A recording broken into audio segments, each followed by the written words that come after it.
Yeah. Okay. Well, where do we start? Yeah, why don't you? You've raised a Yeah, lot. I mean, why don't you start with Okay. high school into college? Okay. What did you want to do? All right. So, in high school, I was not well disciplined, and so graduated in the lower half of my class. My mom said, "You're going to college," and so she enrolled me at St. Joseph's College, and I guess I'm going to college. Showed up and did okay there. I studied business, and my dad had started a supermarket here, so our family's in an independent supermarket business. So, and I again, I mean, the defining event of my life was when I gave my life to Christ when I was a senior in college, and it's hard for me to really to express when we talk about leadership. It's just such a defining thing in your life that faith has become a big part of my journey. Yeah. And so anyway, so that really changed everything. Then I met a gal at church shortly after that, and Sharon, of course, we married. We've been married 44 years, and went to work for my dad. Okay, my dad was an awesome guy. He had success in business but not in his personal life, and his personal life got out of hand. And decisions he was making, and that led to a divorce between my mom when I was 10, and that frankly knocked me for a real loop. And at that age, but 4 years after that, he became a born again believer, and he changed night to day.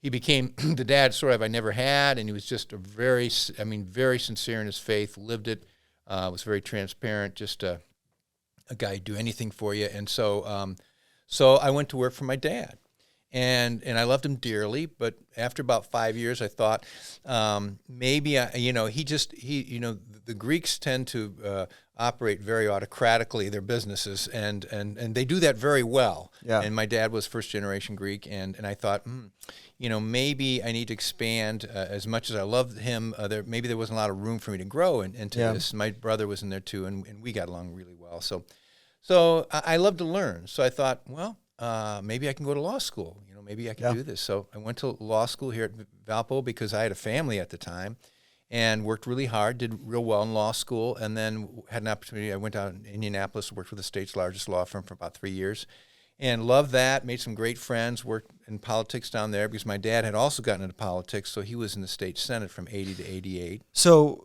your dad was in the Senate. You're in Indianapolis. What was the firm you worked for in Indy? Barnes & Thornburg. Okay. Yeah. So, after 3 years, I thought I really don't want to do this for the rest of my life because I like doing a lot of different things. And while they treated you well and paid you a lot of money to practice law, I just didn't want to dig into the practice of law and be a lawyer all my life, because I wasn't connecting with people, and that's where I get my energy. And so then I came back to Valpo. And what year is this? This is probably 92. Okay. So I'm back in Valpo in 92 and started a law practice here. Now, I've been a small business owner my whole adult life. Yeah. So all this time I'm being a partial owner in my in the stores we had, and in car washes and other stuff, small business, and I've always loved that and always had my hands in that too. So with my brother and my dad. So I moved back and did that and practiced law, and then I was asked to consider running for the city council. So I ran for the city council at large and won, and really enjoyed that. And so then after 4 years, a few people said, we've had the mayor here, 16 years, and things aren't really happening around town. And I looked around and I said, we can be better than we are. Yeah. We were just kind of treading water, really. The downtown was dead. There was some growth in the marketplace on the east side, and the big boxes were coming to town, and that's partly why the downtown was dead, because of the big boxes. And the roads weren't in great shape, and things were not looking that good, really. And I thought, we can do better than this, so I ran, and I lost the first time. Oh, I didn't know that. Yeah, I ran in 1999, and it was very close. I lost to Mayor Butterfield, so that was his, fifth term. So it's certainly disappointing, Yeah. but it's like as a believer in God, you just like God's in charge of this world. I'm not. He's got a reason for everything. It was a great experience, and I was grateful for it. So I just went back to practice law and running small businesses. And 3 years later, a lot of the people, the leaders in town that had supported him realized that it was time for change. Yeah. Because when I ran the first time, I was I was talking about change, and change is scary. Yeah. Okay, you have to realize some people really like change. I like change, but a lot of people, it's hard on people. Change. Yeah. That's why one person said that leadership is the art of managing disappointment, because to lead means people are going to be disappointed. So how do you to manage that, to help them along that change, to realize change is necessary and change will be good. So I think it scared people because I talked vision for a new area, and I talked about all these things I want to do with the downtown, and it was a little overwhelming at first. But then during those 4 years, they began to think about those things I was talking about. And they said to me, well, you need to be a little bit more specific about change. And I said, that makes sense. So I came up with a plan called the Costas plan, and I said, okay, these are the changes that I want to make. And I think people felt comfortable with those changes rather than just change in general. Yeah, so those changes specifically, if you were to boil it down to like your 3 main things you were going to concentrate on running your second time, this is 3 years after you ran the first time, what were the things you were like, I think these things are important, and then can you explain a little bit why you thought they were important? Yeah, of course the downtown was a big thing because it was dead, and the downtown is like the heart of the body. If the heart beats strong, it gives health to the whole body. And it was a sense of pride, and it was very dead. So we talked a lot about the downtown. We said we can remake this, we can make it something special. We talked about professionalizing the police department. Safety is the foundation for all we do, but safety is a partnership with the citizens. So we talked about professionalizing it and going into community policing. We talked about getting accreditation so that our police officers are the best equipped, best trained, and so we attract the best. So we talked a lot about safety. And we talked about, roads and streets. I mean, we were spending we had a budget of $300,000 a year on roads. Well, we need like $3 million. Yeah. So, I lived in Muncie for 10 years, maybe the worst roads in the United States. Someone could have won an election in Muncie just saying, I'll fix the potholes. So that's very, very important. It's a big deal.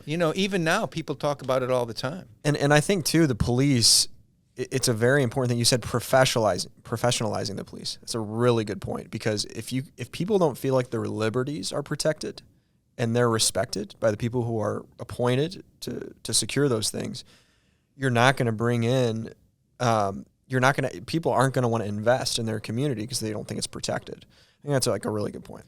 Well, and it is a big, big deal because if students don't feel safe in schools, they can't learn. If businesses don't feel safe and protected, they won't invest and they won't come. In fact, they'll leave.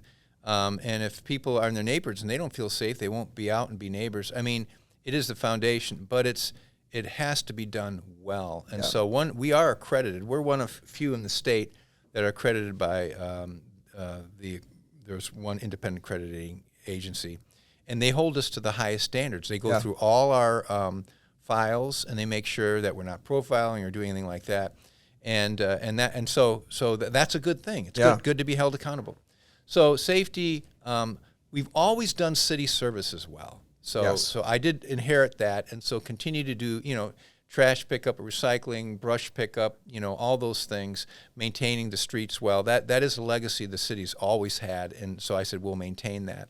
But investing in our roads, obviously, things like we brought roundabouts, which continues to be a love-hate relationship with our. If people would just go slow through them, they work fantastic. Yeah. It's ones who think it's a racetrack. So we talked a lot about that. We talked about some old buildings that were really a blight that we needed to get rid of, and we talked about redevelopment. So redevelopment of Eastgate area was one of the first we did. We redeveloped the North Side area where the county seat was at. And so we talked a lot about redeveloping old commercial areas and giving them new life, which we were able to do. So we put that all on paper, and so people said, "Oh, so that's the change that you're talking about," and so we won we won by quite a margin that second time. And what was kind of great is a couple things. We didn't go negative, okay? And because, first of all, I can't even do negative if I want to. It's just, I'm just not good at it. And I'd say that tongue-in-cheek to some degree. But if you go negative, you do increase your chances of winning. But what you do, and there's a lot of this happening in politics, you divide people. Yeah. And when you divide people, when you get elected, there's a lot of animosity and a lack of distrust, and you can't get anything done. Yeah. So, you got elected, but now you can't better your community. So I had people tell me that if I'd gone negative the first time, I probably would have won. Yeah. Okay. And I said, well, maybe, but then could I really have brought about the change that I wanted? So so how you do things, of course, is very important. And sometimes being patient, doing them the right way, yields to much greater results down the road. Because I think we built this trust, and the citizens allowed us to do a lot. Yeah. They trusted us. So, so one of the things we did is we created a garbage fee, not for the garbage, because we were already picking up garbage, but every dollar of that garbage fee goes into the roads. Yeah. And we told people, and from day one, that's $1.5 million. So I'm saying, and then there were other ways we shifted money around to where we've been spending, $3 million on roads. Now, there's always roads to be, but they're a whole lot better. And so those are some of the things that we did. Certainly the downtown is the big thing. It takes years. I mean, we had a plan that was literally a 15-year plan. It started with things like streetscape and having a facade grant, getting liquor licenses, buying certain properties, building the park, and then expanding the park with Urshel Pavilion, raising the money to do that. It turned out to be a little bit of magic, and we're glad for that. But when I said leadership is the art of managing disappointment, there were people who opposed the park, who thought the park was a bad idea. And some of these were leaders too. And it's like, and then afterwards they said, I don't know what I was thinking, but that's why you have to set your plan, and then you just got to keep working it until you execute. I think that's what's really hard. So my background, economics in college, studying that, I think people think change, like, oh, you get elected and change happens right away. It doesn't. To really make economic change, I mean, honestly, in my opinion, it takes more than 4 years. It takes more than 8 years to really see the yield of the changes you do make. And then also, fast changes typically don't stick. Mm-hmm. It really has to be slow, methodical. You have to have buy-in. So I have a question. Sure. You get elected. This is just maybe a misconception in the news or how things are personified.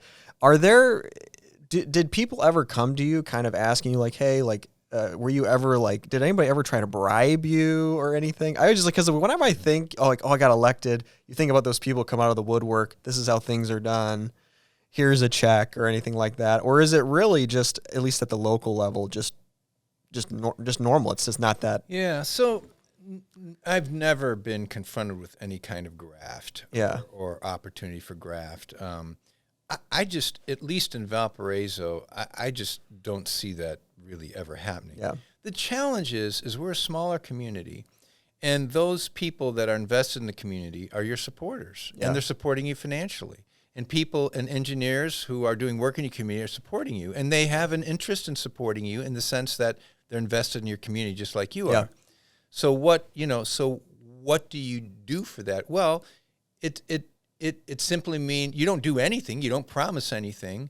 It simply means they're a support of yours, and you're going to pick up the phone when they call, but you're going to pick up the phone when anybody calls. So that's something that you have to continue to keep in mind and make sure that you have clear guidelines. But frankly, I've never felt anybody imposing on those guidelines. Yeah. I mean, because there's just sort of those unwritten rules of integrity, and but. We are a small community, and sometimes people say, well, yeah, you've got these people that are, close to the mayor or the council members, and they're doing these projects. And my response to that is, well, don't you want the people in your community that invest in your community, that live in your community investing in projects? Yeah. Those are the people you do want. Yeah. Now, they need to play by the rules. You don't, and I'm telling you, and I really believe this, and maybe sometimes I can be naive in the sense that you have aspirations and of what you want things to be like, but I truly believe that the culture that we've established at City Hall, that the people that are close to me that are making investments in the city probably have a harder time getting their projects through than other people. Yeah, and I want to talk about that. So obviously the building that we're in and where we built the studio to record this is in downtown Valpo. I want to say a couple of things. Number one, unbelievable professionalism from the City Hall and everybody I worked with Vicky and everybody, the engineers, everything. Yeah. So a couple of things. It was very black and white on what's allowed and what's not allowed. There was no wiggle room, which makes it hard to develop. But they were so helpful in finding alternatives or finding things to make it work. I want to say if that was part of what you did during your 16 years, you did a really, really good job because they worked with me. And I'm so thankful because I spent 10 years, I did real estate in Muncie, didn't have any of that. And there's new administration there now, and the guy, the mayor there, friend of mine, he's doing a phenomenal job. But the previous administration, it was just like, I did feel those undertones of to get things done, you have to know the right people, or things are kind of willy-nilly, kind of. But I will say, unbelievably impressed with how things went here at City Hall, how helpful people were.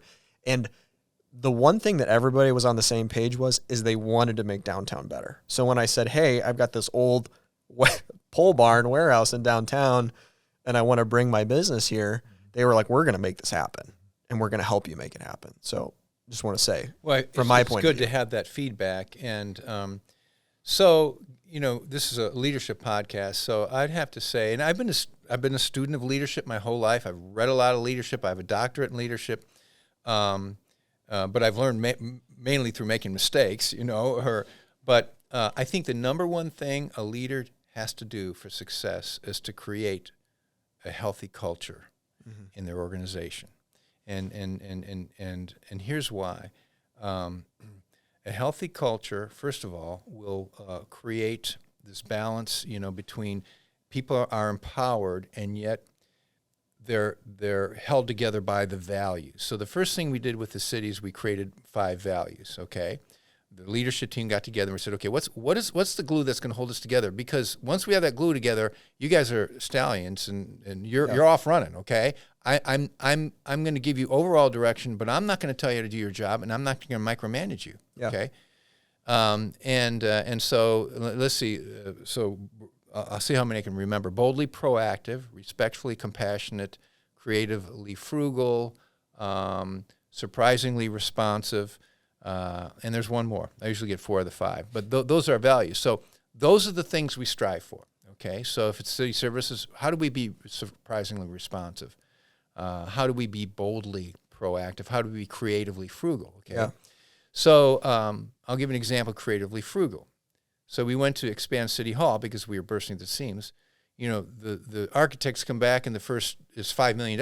We said, no, it's too much, okay? This is a great building. We want to improve it, but our budget's 2.5. And they came back with a 2.5, and you know something? It's awesome. Yeah. It is And really nice. we had saved up half the money already, so the impact on taxes was negligible. Yeah. But that building will last for 50 years. So the point is we creatively frugal means we're going to be frugal, but we're going to be creative to find a way to get it done in a fiscally responsible manner. So in a culture, you identify the values. That's glues that hold you together. We don't violate those values, and then you want to give them a lot of leeway to become leaders themselves. Yeah. And so when you create a culture that's based upon things like trust, empowerment, pride, integrity. And that's why, when we're in meetings, I say, listen, I know this, I may be a friend with this person, but that in no way is going to impact how you treat them, because we're serving citizens, and we have something bigger than any kind of personal relationship, and that's the well-being of our city and our citizens. And so when you talk that way, then somebody like Vicky. I mean, she's tough, and she's Yeah. and she's tough on everybody, and that's good because we want high standards because we should for the city, but at the same time we want to find solutions. Oh, yeah. So you model this in building, and then you hire people that you feel fit your culture. But what happens is it attracts those people. Yeah. And so that's why creating culture. Strategy is good. I'm a fan of Patrick Lencioni. He's written a lot of good books. He wrote a book called The Advantage, and what he says, in today's modern information age, information is everywhere. Yeah. You can get it easy. 50 years ago, you kept secrets about manufacturing processes or marketing. Nowadays everybody knows. You can get all this information quickly. So the advantage is a strong culture. Yeah. And a strong team. And so anyway, I'm really a fan of culture, and I've had a unique experience in the sense that I've led larger organizations in every sector of our community. So that includes the education community. I was on the Higher Education Commission for 14 years. Now I'm on the school board. Yeah. Business. I've been involved in business since as owner since I was 20, and continue to be in small business. The nonprofit, I've been on a number of boards over the years, of course, nonprofits. In the faith community, I've been elder chair at a larger church, and have enjoyed that thoroughly. Learned a lot of leadership there, and then of course in government. So I think that's really helpful to have had experience and leadership in all those sectors, because you just get a better perspective of how the community operates. So you're elected as mayor. You served 16 years. Can you talk, like, I have no idea what a mayor's week would look like. So what would like a normal week look like for you, starting Monday? Not doing like a ton of travel or anything like that, but like what are you spending a lot of your time doing? Well, it's a combination of working through your leadership team. So it's about 15 men and women, and then you kind of have a core group of 4 or 5, that you work like with the city administrator. So one of the first things I also did was reorganize city government when I was elected, to create a city administrator position, because what was happening before was the mayor was like the one making all the decisions, but you can't be out there connecting with people and listening to them and being involved in these groups and making the day-to-day decisions of the city. There's just not enough time. Yeah. So I created a city administrator position who effectively runs the day-to-day operations of the city. And so Bill Oding basically served in that. He's back in that position now, at least temporarily. So that freed me to focus on all these other things that a leader should do, And so that really made a huge difference. So I worked very closely with them. And so you could have a Board of Works meeting. We had that once. That's a 2 or 3 hour meeting to approve contracts. Meeting with the clerk treasurer, going over the budget. It's a lot of work with our economic development director and the city. So lots of meetings, and then just trying to be out in the community and be accessible. So you're going to Rotary Club meetings, and you're going to lots of events during the day, and you're trying to you're trying to connect with leaders and influencers in the community from all different walks of life, and trying to make sure that they feel they have your ear. So basically, like I said, it's a lot of meetings, ribbon cuttings and stuff like that. If a developer comes in and has an idea they want to pitch, so they'll usually see you first. But I usually involved, people, whether it be the city administrator, almost, you're just joined at the hip. Yeah. And so you're in many meetings together. So. Yeah, so that's the sort of thing that a mayor does during the day. Yeah. Now I had to. So at that time, the mayor was the pay was only $50,000. So I was still trying to practice law to put kids through college, and so so that. Fortunately, I had a practice that only took about a day a week. That's great. I had a unique practice where my staff could do most of the work after I met with clients. So that worked Yeah, out. I think that's like a misconception. It's like no one's getting in to be the mayor for the money. Yeah, yeah. We did adjust it when I left, so it pays I think 90 now, which I think is a fine salary, but for years it didn't pay a lot. So oftentimes the mayor had to do something Yeah. else, and so, but yeah. So we like to talk a little bit about, family life, personal life, like the pressures. So, 16 years as mayor is a long time. What was that like for your family? What were some things you had to put in place so that you were able to have a healthy balance? So first of all, I've got an awesome wife, and she is not involved in mayor or political stuff, which I think that is a healthy thing. Although she certainly is my number one advisor. Yeah. Um, and and the thing is this is you're in town at least, okay? If you're like a state senator, or state rep, you're on the road so much. You're in Indianapolis so much. That's really problematic. And I did run for attorney general early in my career because Mitch Daniels was governor. He asked me to do that, and I made the mistake of saying yes to Mitch before I talked to my wife about it. A mistake I've only made once.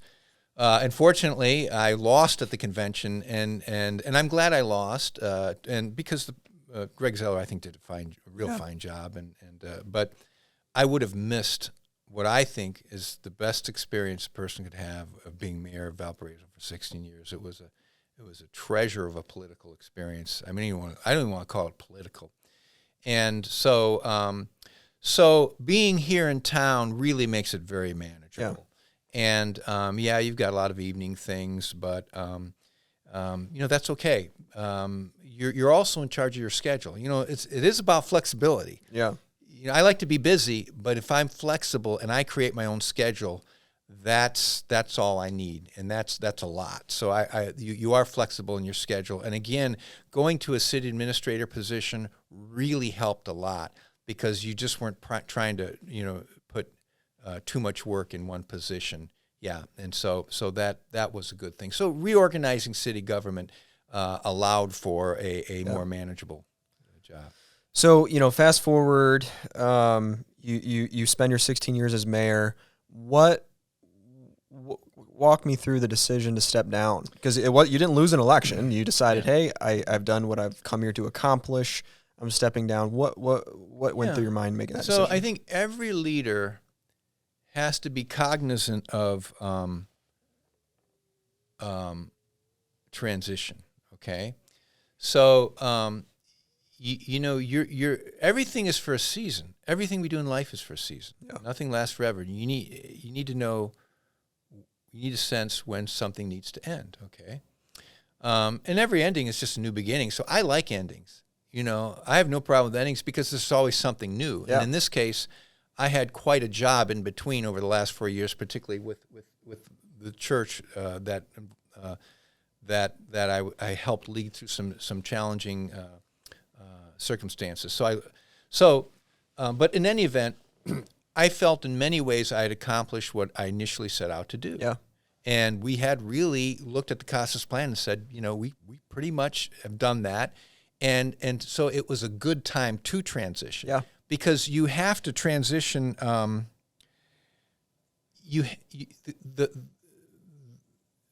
In the book Good to Great, which is probably the one book that I tell everybody to read. Yeah, it's amazing. Yeah.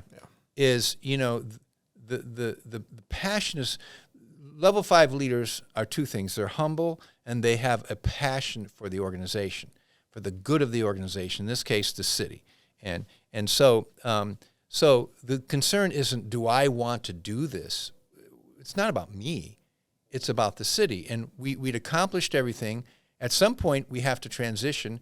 I felt Mayor Murphy was prepared and ready to go. And I felt we had accomplished everything, and there had to be a new vision. Yeah. And so it seemed to make a lot of sense, and that was the right decision. Yeah. And I think Mayor Murphy had a tough. Bill Durnell was a tough, good opponent. That was a close race, and it was good for the community to have those various voices. But Mayor Murphy came out ahead, and has done a great job and has teed up some really great projects that hopefully I'll have the opportunity to complete executing on.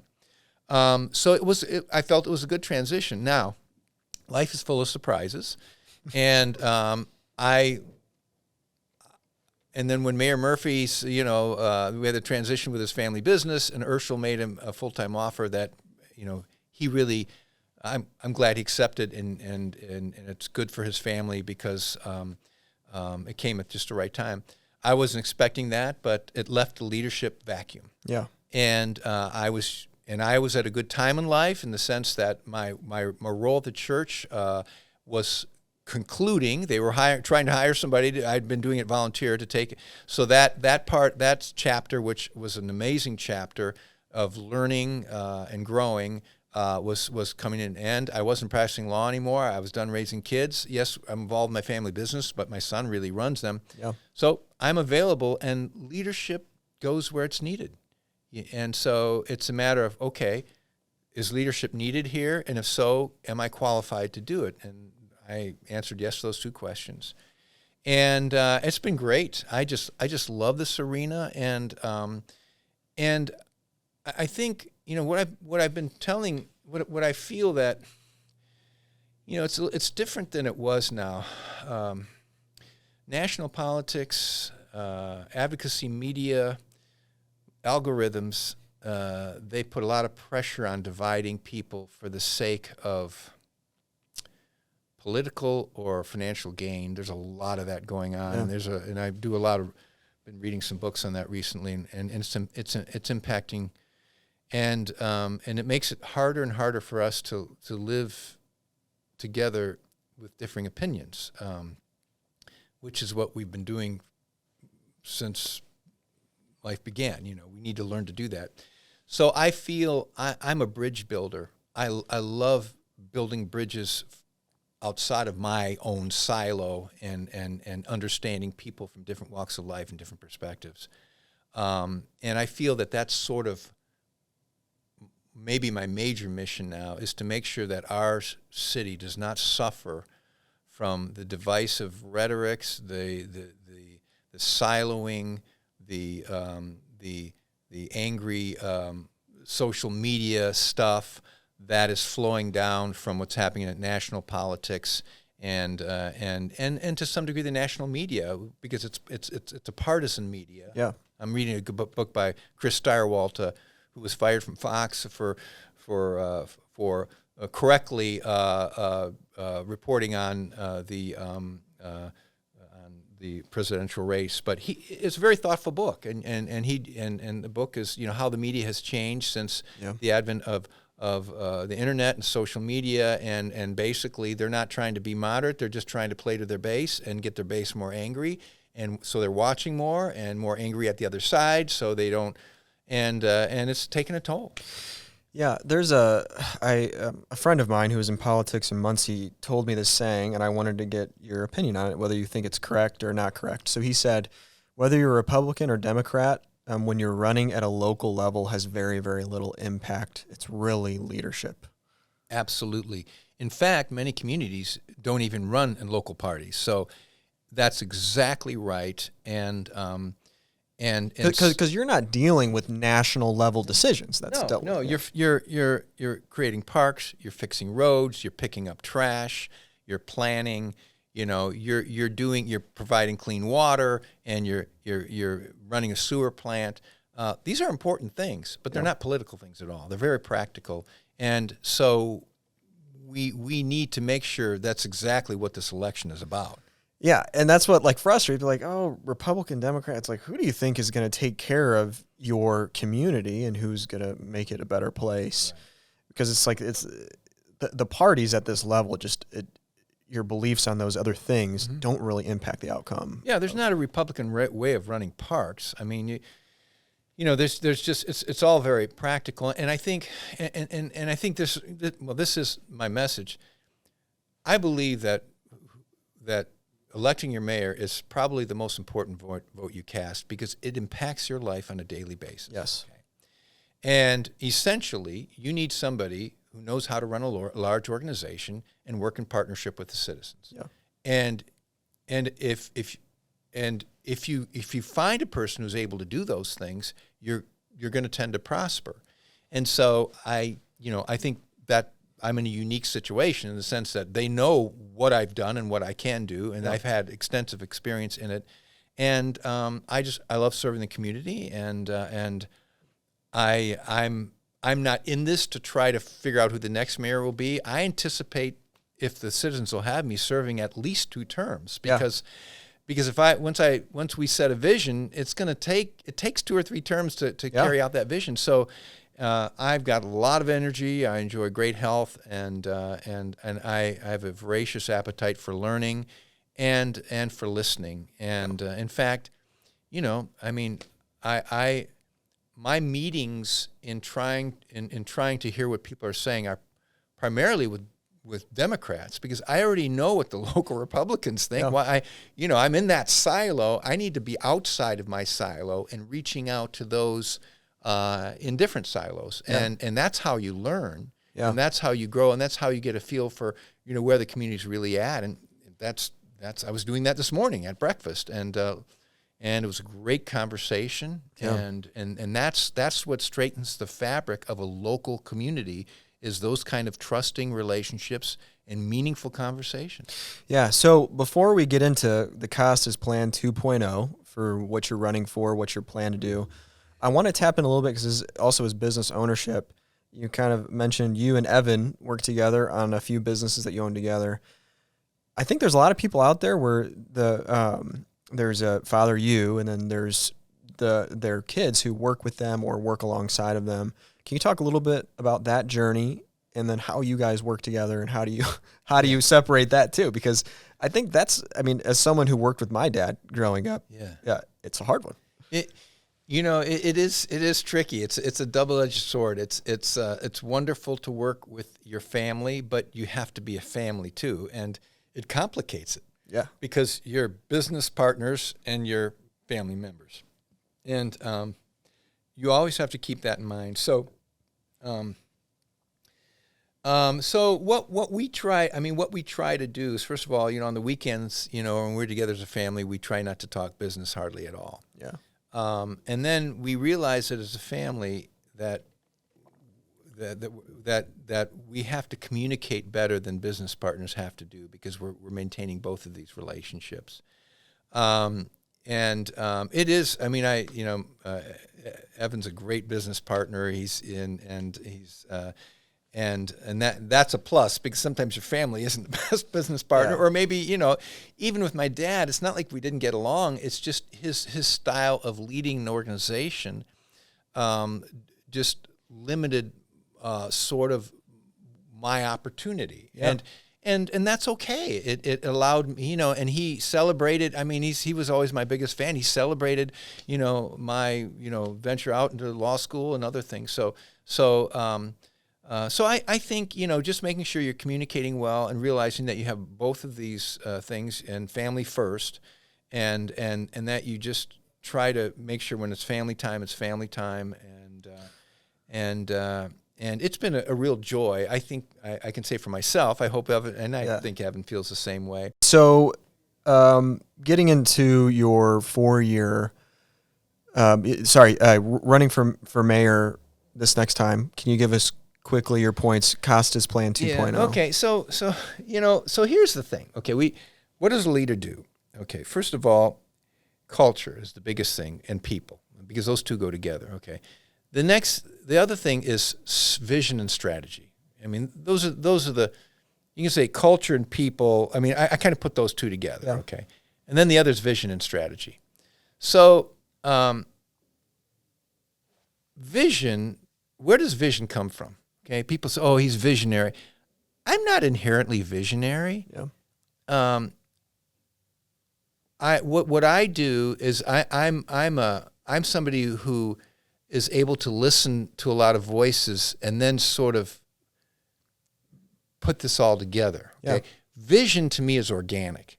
I believe vision flows from those who serve in public office, because this is a partnership. It's not a business. Yeah. Okay? It's a partnership with the citizens.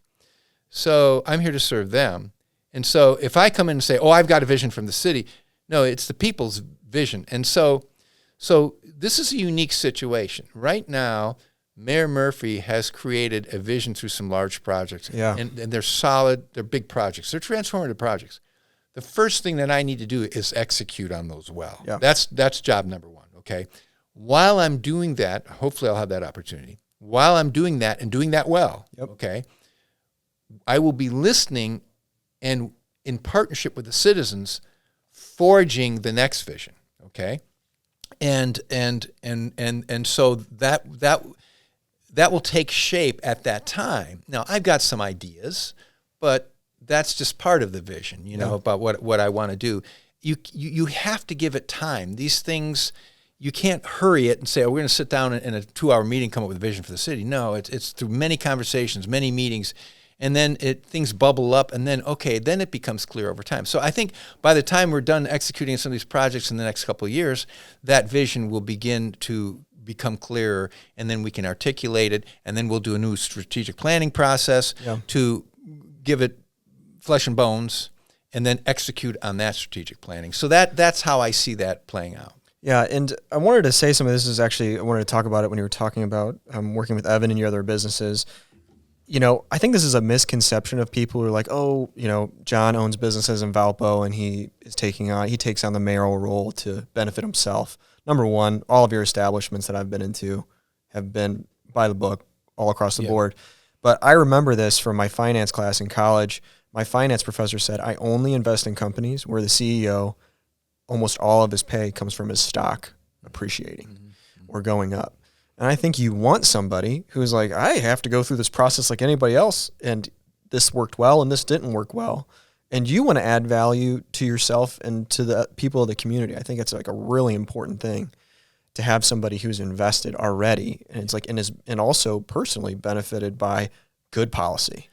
Yeah, and I mean, you want, first of all, we own small businesses, okay? It's not big business, so it may seem like, to some people, but it's still, and the fact that I at least understand the restaurant industry to some degree, and small business to some degree, I think puts me in a much better situation to create a downtown that is conducive to small business. We don't want change in the downtown.